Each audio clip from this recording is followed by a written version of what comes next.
Straight up, Masterclass Podcast. You know what time it is. You're tuned into the Masterclass. Yeah, shout out to Masterclass Podcast. There we go. And it is a class of masters. Yes. OG Samge, Rashid K, triple. Probably the only hip-hop podcast that I know.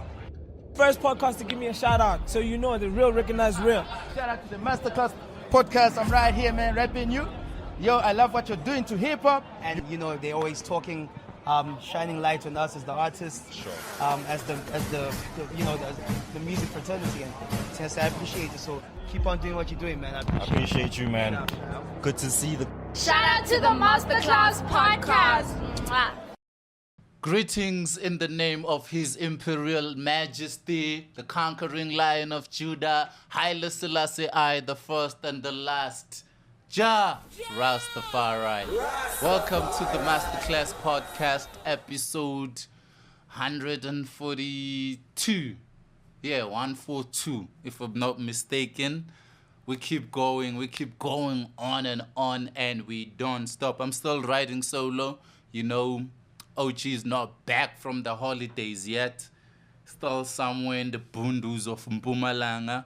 But I'm holding it down. Giving thanks and praise for surviving January. Let's see what happens from here on. We're moving to Fab. Going forward. Still keeping it SA hip-hop. Still giving you what you need to know, what you need to hear. Stuff that you don't even know that you need to hear. So we keep bringing it to the Masterclass Podcast.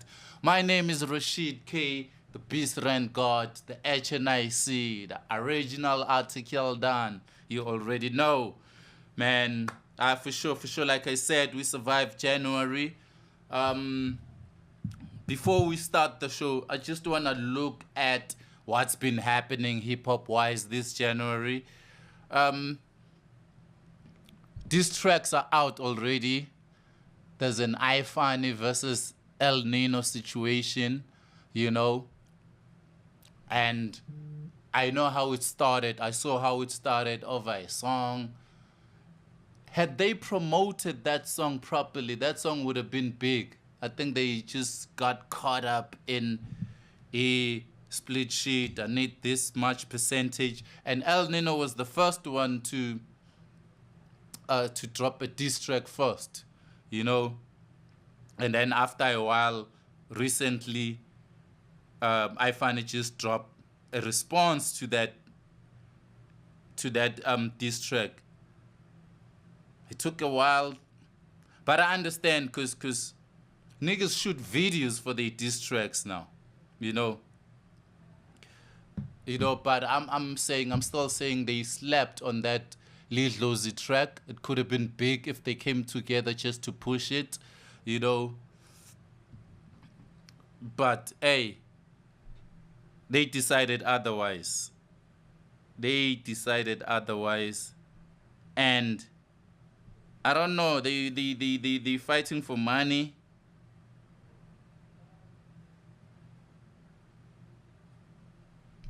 How much are they fighting for? Because Spotify will give you $3 for 1,000 streams.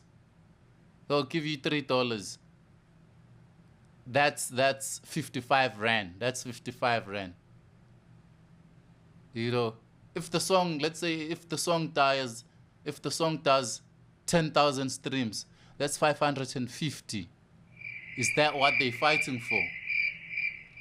I don't know, but let's get to the diss tracks. You know, I saw the El Nino first. Okay, it was alright, you know, hitting at IFani, telling him where to get off, you know, talking about masters and shit. And then IFani responded, predominantly rapping in English. I was like, okay, all right, there's Xhosa lines here and there, but IFani's song is in English. And it's not bad at all. And I'm not going to sit here and say so-and-so did better than so-and-so. Go listen to them joints and come back and comment and tell me who did it better, who took it between IFani and El Nino. You know, both of them niggas, this one is telling that one how broke he is. That one's telling this one. They both telling each other, you're broke, you're broke. That was very funny, you know. But I don't even think it caught the attention nationally, you know, because I was checking, okay, what's happening? Where's the trend? Are people talking about it? Then I noticed that mainly the Eastern Cape people are talking about it. You know, the Western Cape Town, they're talking about it. So I saw it was a Xhosa Spaza situation type of thing. You know, not the whole country was listening to it or entertaining it. It was like, okay, here and there, the Xhosa regions are invested in this thing. Even Mhlobo Wenene entertained it at some point, you know, so it's a Xhosa situation.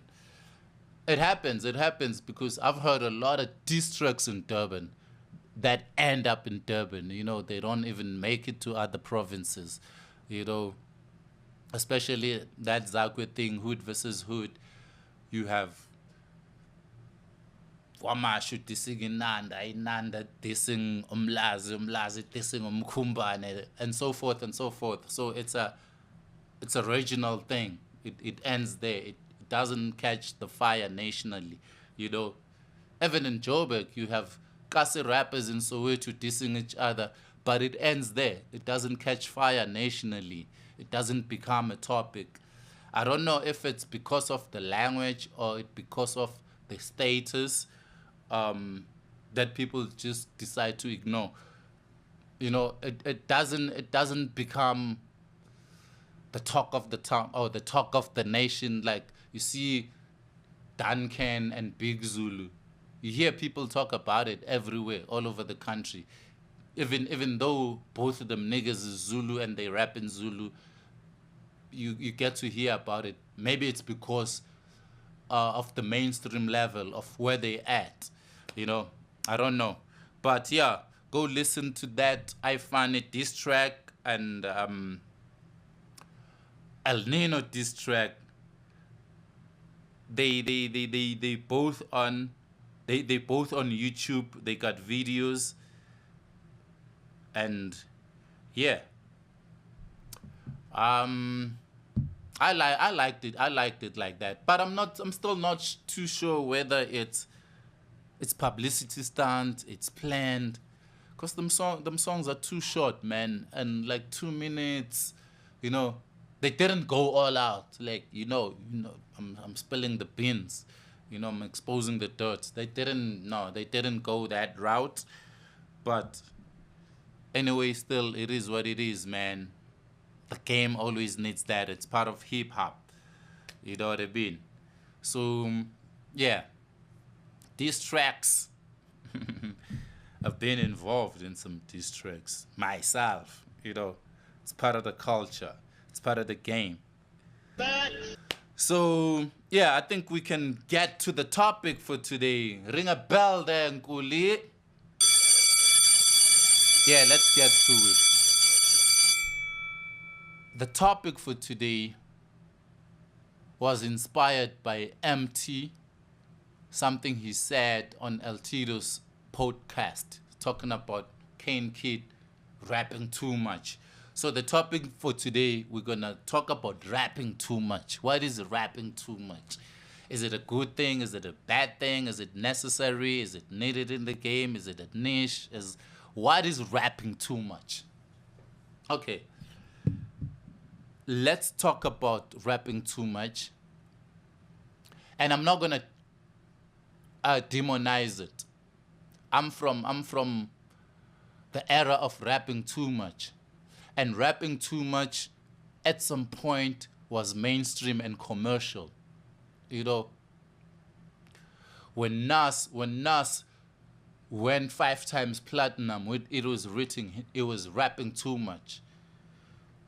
When He broke the internet with Illmatic, even though the internet didn't exist in 1994. He was rapping too much. You know, at some point, rapping too much was the thing. You know, Triumph, Wu-Tang's biggest song, has no chorus. It's niggas just rapping too much. 9 niggas rapping too much. You know, rapping too much was once a thing at some point, and it was selling. You know, people didn't want to hear anything else but rapping too much. You know, it's a shocker to me now to say, no, bro, you rapping too much. No, so-and-so is rapping too much. What's wrong with rapping too much? The most important thing is to say something in your raps. You know, don't just yap, yippity yap, and you say nothing. You know, so rapping too much, let's take it to South Africa. You know, I think in South Africa, it's a language thing. It's not even about you rapping too much, you're saying a lot, or you're saying too little. I think it's about the language. That's it. You know what I mean? What do I mean by language? Pro Kid was rapping too much, but he did it in vernac. So he appealed to a lot of people. He appealed to a lot of markets. He went gold. He won awards. You know, Dukes was rapping too much in Setswana. You know, there was no rapper, even now, there's no rapper in the mainstream that raps in Setswana as too much as Dukes did. Dukes rapped too much. But he sold platinum, gold, he won awards, he was on radio, he got some airplay while rapping too much. You know, I don't understand when you say so-and-so rapping too much. Is rapping too much rapping in English? Only. Is someone rapping too much when he raps in English? That's why I'm saying it's a language situation, you know. Zulu Boy was rapping too much, hardcore Zulu. Dukes was hardcore Tswana, rapping too much. 16 bars, 3 verses. You know, that's rapping. Artists don't do 3 verses anymore or 16 bars times 3 in a song. The songs are shorter.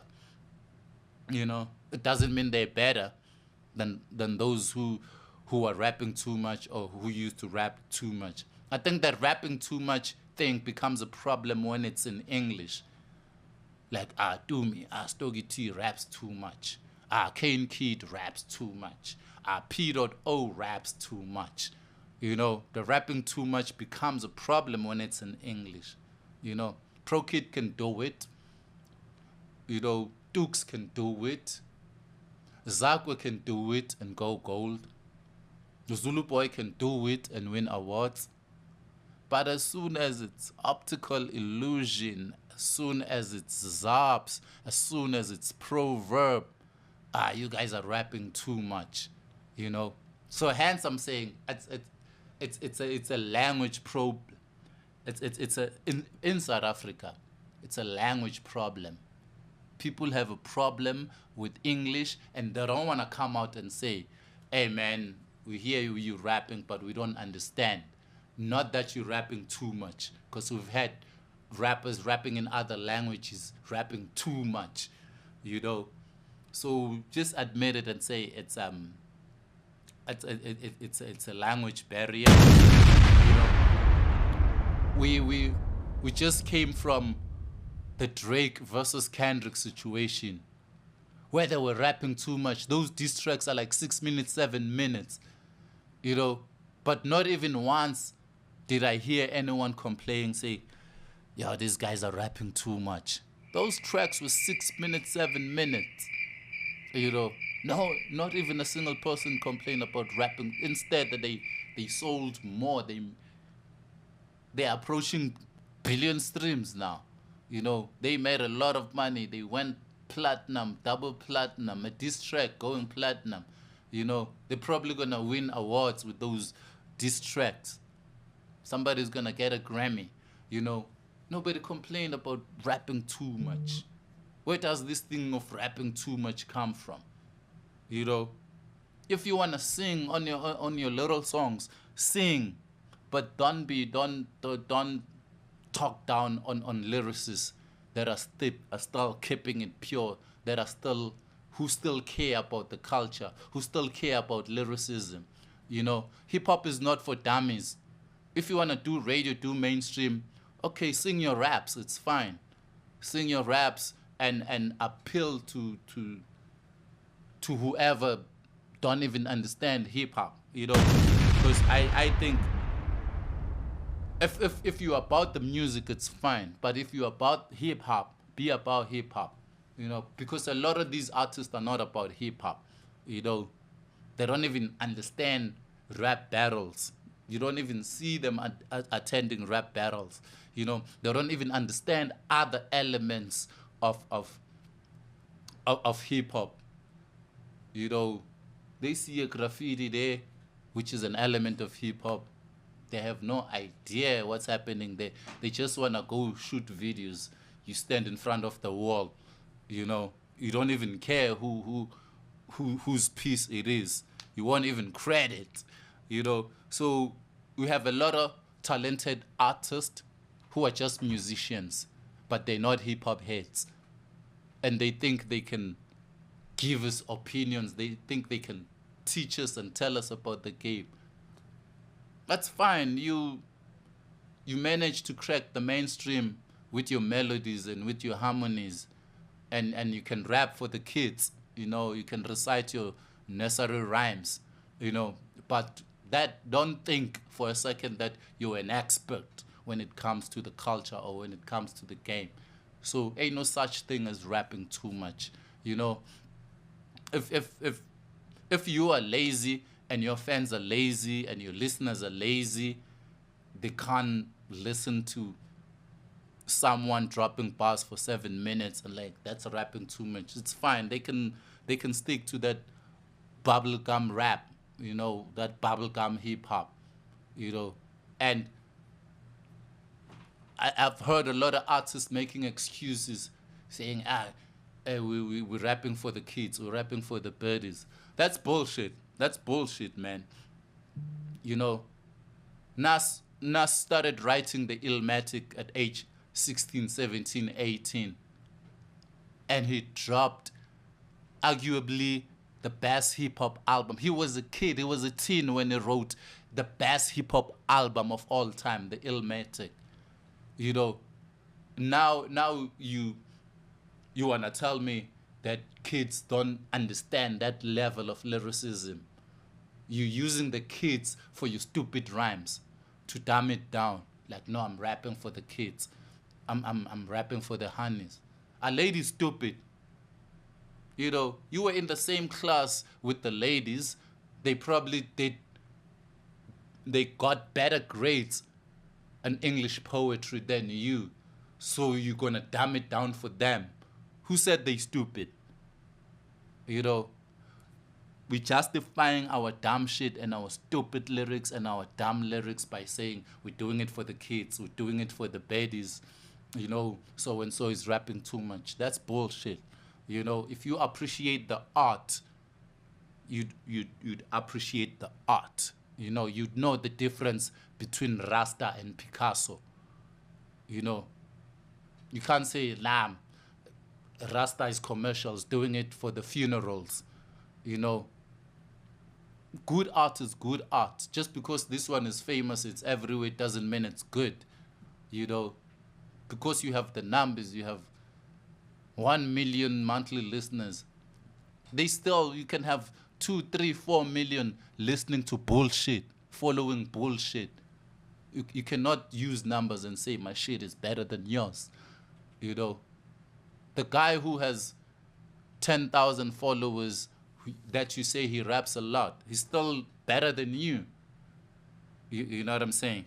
So it's crazy. It's crazy how we think our opinions are factual.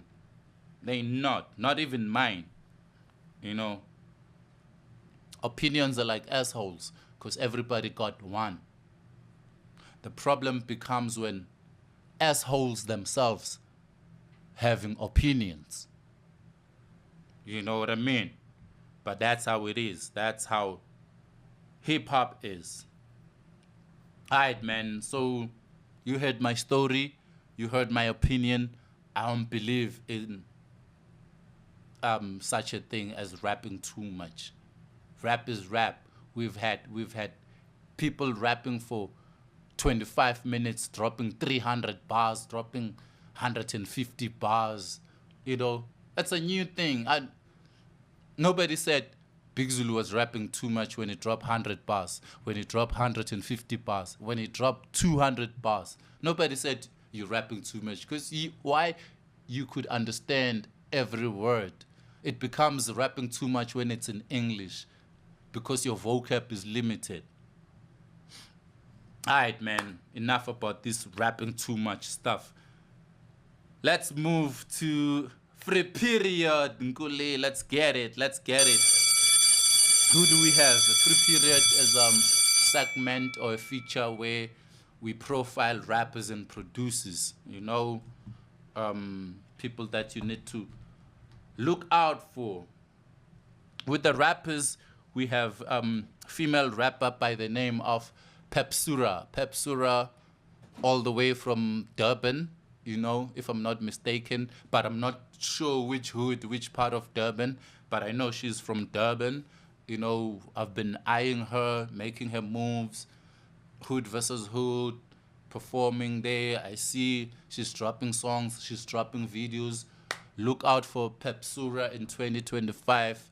You know, we need more female MCs in this motherfucker. You know, so Pepsurah, we're watching you. Keep doing your thing. You know, that's our rapper of the week. Female rapper by the name of Pepsurah. Okay, producers. Producers, we have 808X. I don't know if it's 808X or 808 times. You know, heads have ways of writing their names and pronouncing their names. So it's 808X or 808 times. So yeah, he's been doing his thing. You know, he's been handling his business. You know, he's worked with the likes of Sizwe Alakain. You know, he's worked with Big Hash, Aries. You know, he's steadily penetrating the mainstream, you know, and I've been watching him too, and I hope he works with a lot of people everywhere, from underground to the mainstream. Get your paper. Let's have some new sounds, South African hip-hop. We need a lot of dope producers to keep the game afloat. Shout out to 808X, 808 times. You know, yeah. Do your thing, man. That's our producer of the week on this episode 142. Oh, is it 143? I'm not sure. But for this very episode, man, shout out to 808X. Now we're moving to the album review. Album of the week. Who do we have? We have Froz. Froz, Kasi rapper, Sotra, all the way from Soweto. You already know what time it is.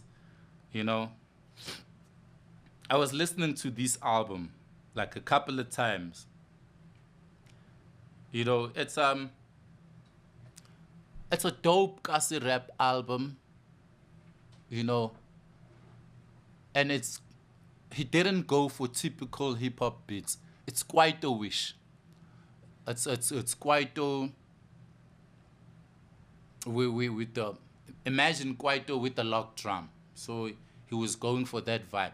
Kwaito beats with the lock drum. Because if you can take the raps out and just play the beats, you wouldn't say it's a hip hop album, you know. And Kids Next Door handled the production, and I think they did it very well. You know, he didn't use a lot of producers like other albums. He used Kids Next Door, and they handled it properly, you know. And I think this album, the way we are so programmed in South Africa, This album, if you take this album, give it to KO. Give it to KO. Same lyrics, same beats. This album will be multi-platinum, But because it was delivered by Froz, we don't listen to the art anymore. We listen to the artist. Oh, who is it? Oh, who's Froz? It's fine. Okay, let me buy it. Let me download it. Let me stream it. Let me view it. So we look at the names without even listening to the music, because this album is very similar to KO style. If you listen to the track to the track like Abangana Baso, you'd swear, if you're not paying attention, you'd swear that's KO. It's a very dope album. I just think that people are sleeping on it. Or they need someone to co-sign it, someone that they look up to. I don't know how we listen to music. I don't understand how we consume music. There's a lot of music, beautiful music, classic music that is slept on because of how we consume music. Kuya ngokuthi ubani. Okay. It's okay. But it's Rashid. Oh, it's Froz. Who's Froz? Forget about who's Froz. Listen to the song. Do you like it or not? Is it dope or not? You wanna know if this guy is trending. If I post about this guy, am I gonna get the retweets and the likes? It's easy to tweet about Blackie or A-Reese because immediately you're gonna get likes and retweets depending on what you're saying. Now you're worried about if I tweet about Froz, I'm not gonna get likes, I'm not gonna get retweets. So it boils back to cloud chasing. We're chasing clout. It's not about music anymore. But anyway, I dig the album, man. Fuck the cloud chasers. I dig the album. I think it's beautiful. It's classy rap modernized, I love it. I checked out Umona, which is track 2, the music video. It has a video out. It's a beautiful album, man. I fucks with it. And I'm rating it, I'm giving it a solid 8.5 out of 10. 8.5 out of 10. That's more than, that's 85%. That's an A. So yeah, I'm rating this album 8.5 out of 10. Go check it out. Froz, skill over scalem. Me, I'm not buying scalem here. I'm buying skill. So dope project, Froz. Shout out. I see you, my dog. I see you. Rashid K, the Masterclass Podcast, episode 142. Peace. I'm out of this bitch.